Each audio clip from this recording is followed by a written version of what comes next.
sun rose on that fateful day the Nazis invaded the Netherlands. Without warning or the slightest provocation, they unleashed upon their innocent neighbor the full terror and fury of a devastating blitzkrieg.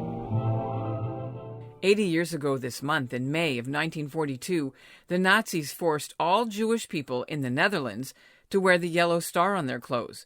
These pieces of cloth were shaped like the Star of David, and shortly after, the Nazis started deporting the Jews to their deaths.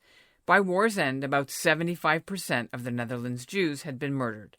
Now, the Netherlands Institute for War, Holocaust and Genocide Studies in Amsterdam is trying to identify what happened to the Jewish people pictured in their vast collection of black and white photos from the war. The project is called Behind the Jodenster, and the researchers are hoping people in Canada, where many Dutch survivors moved after the war, can look through the photos on the archive's website and help put names and stories to the faces behind the stars, to help create a fuller picture of the fate of the Jewish community in the Netherlands, whether they survived the Holocaust or mostly whether they didn't. The photographs are of ordinary people who were living their lives, and some of them photographed at their weddings and showing their families attending, school photographs, so quite a number of them of children wearing yellow stars. So that's always so disturbing to see. I'm Ellen Besner, and this is what Jewish Canada sounds like for Wednesday, May the 11th, 2022. Welcome to the CJN Daily, sponsored by Metropia.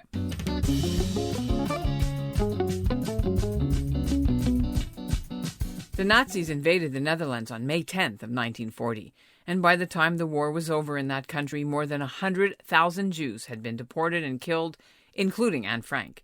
Coming up, we'll speak to the researchers at the Netherlands Institute for War, Holocaust and Genocide in Amsterdam about why they're using crowdsourcing to find out who the people are in their photo collection, and why the timing of their Jodenstar project is so important, as modern right-wing groups such as anti-vaxxers and truckers have begun claiming the Jewish yellow stars for their own causes.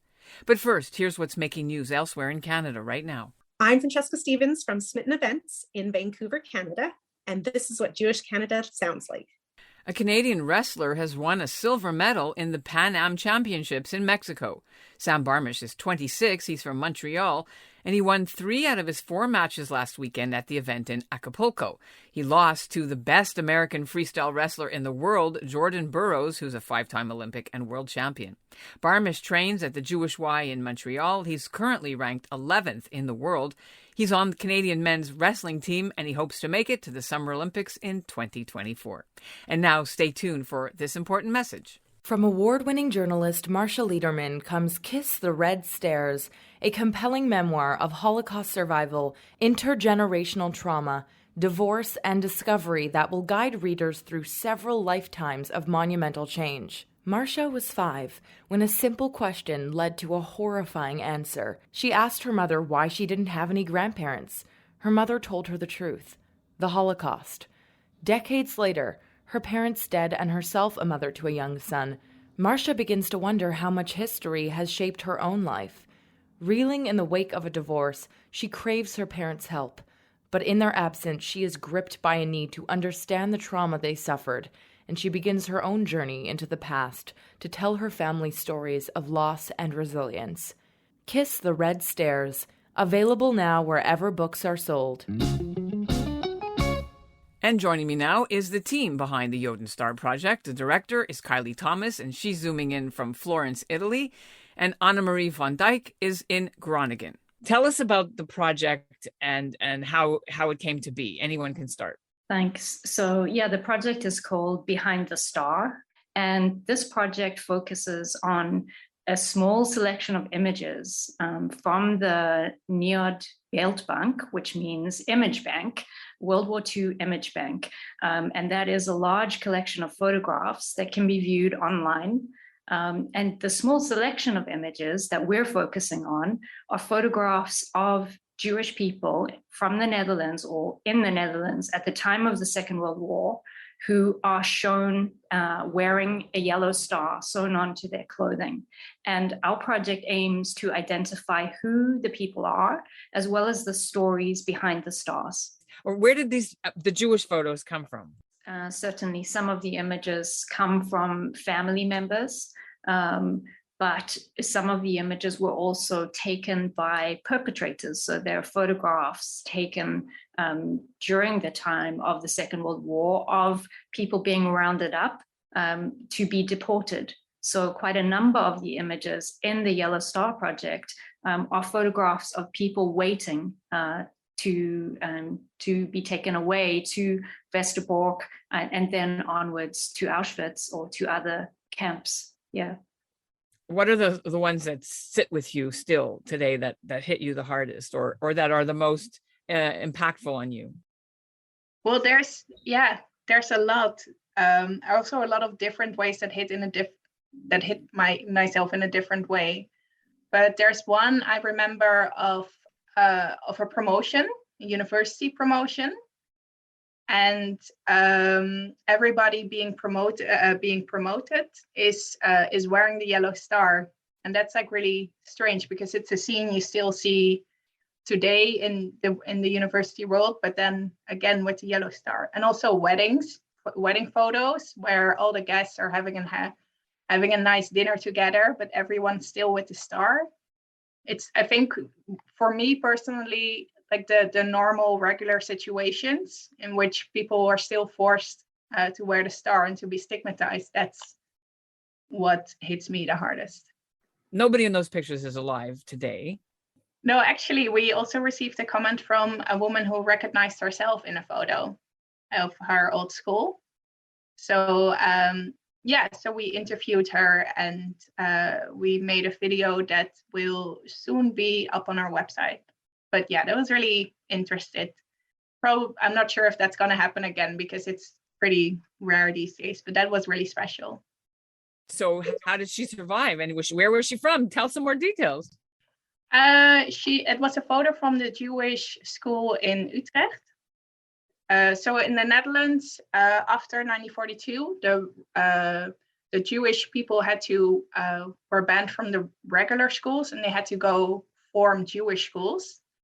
So this was one of those Jewish schools, and she told me about how every day there was like a one person less in the class, and you didn't ask, you didn't know where they were, but you also didn't ask, and that was really painful to hear, obviously. And her own story, she was deported to Bergen-Belsen, but she survived. But she got really sick with tuberculosis, and after the war, she had to spend 3 years in a hospital. But finally, she got better, and she's still very much alive today, and also very sharp. She could tell me the identity of all the people in the photo, and also what happened to all of them behind the war, after the war, and she's in the Netherlands. Okay. Yeah. Now, what about anything with Canadian links? Have you ever got some pictures that have Canadian ties? Tell us if you have. Not that we have found yet, but since there are so many Dutch Holocaust survivors living in Canada, or their families are, I think it would be very likely that there's ties to Canada. But we haven't found one yet. But there are stories of survivors too. And one of the very interesting cases that we've done some research into already is a photograph of staff working at what was a psychiatric institution for Jewish patients called the Apeldoornse Bosch. Yeah. And there's still an unsolved mystery about one of the people in the photographs. We're uncertain whether we found her name or not. And so it would be great if anyone listening knows anything about this.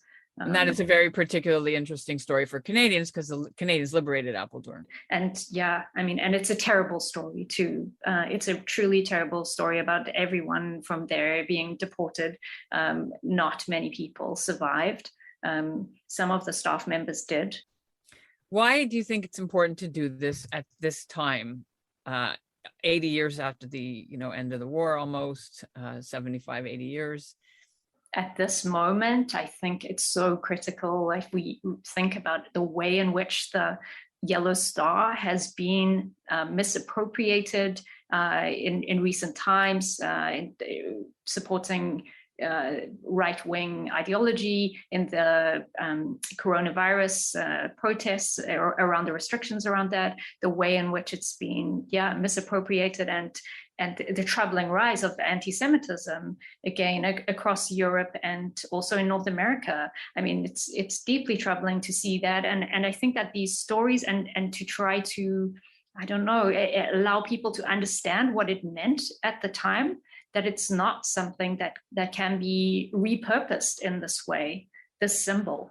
And I mean, there's a lot of reasons also to do this project now, I think is critical. The case that Anna-Marie mentioned, where someone recognized themselves, that's no longer going to be a possibility. And now there are many family members who still do know and can recognize some of their relatives in these images. And that too will change with time. So I think we're at a critical moment in this kind of work. And in some ways, it's a pity it didn't happen sooner. I think there's a lot of reasons for that.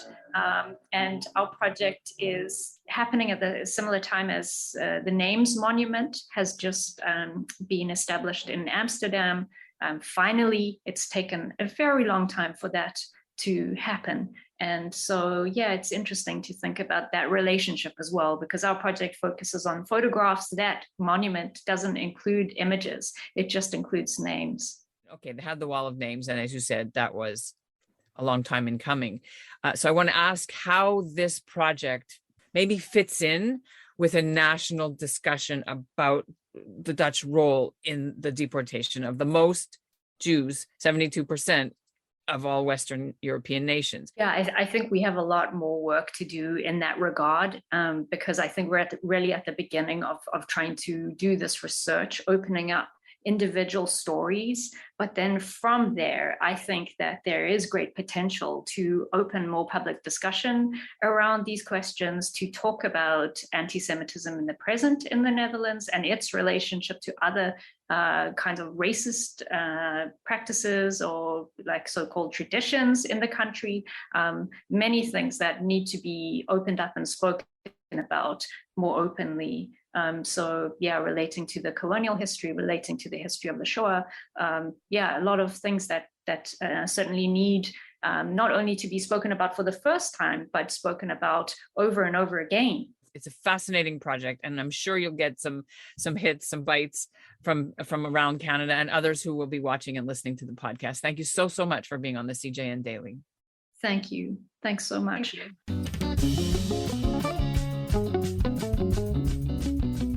And that's what Jewish Canada sounds like for this episode of the CJN Daily, sponsored by Metropia. Integrity, community, quality, and customer care. If you like the CJN Daily, please help us share these great stories with a bigger audience. Can you tell one friend about the show and get them to give us a try? Meanwhile, today's listener shout-out goes to Eric Campbell. He's in Pencourt, Quebec, which is just west of Montreal. And we'll end with this sneak peek from tomorrow's show about how the beloved Canadian children's entertainer Sharon Hampson of Sharon, Lois and Bram is still singing Skinamarink after 40-odd years. But now she's got her daughter and her grandsons performing with her in a new live show. And Poo Poo Poo at 79, my mom has still got that spring in her step and tons of energy. Yeah, and I was just going to say, she's... in the grand scheme of things, I think she's very self-critical of herself. Everything still sounds stellar, and she's still, really bringing the heat.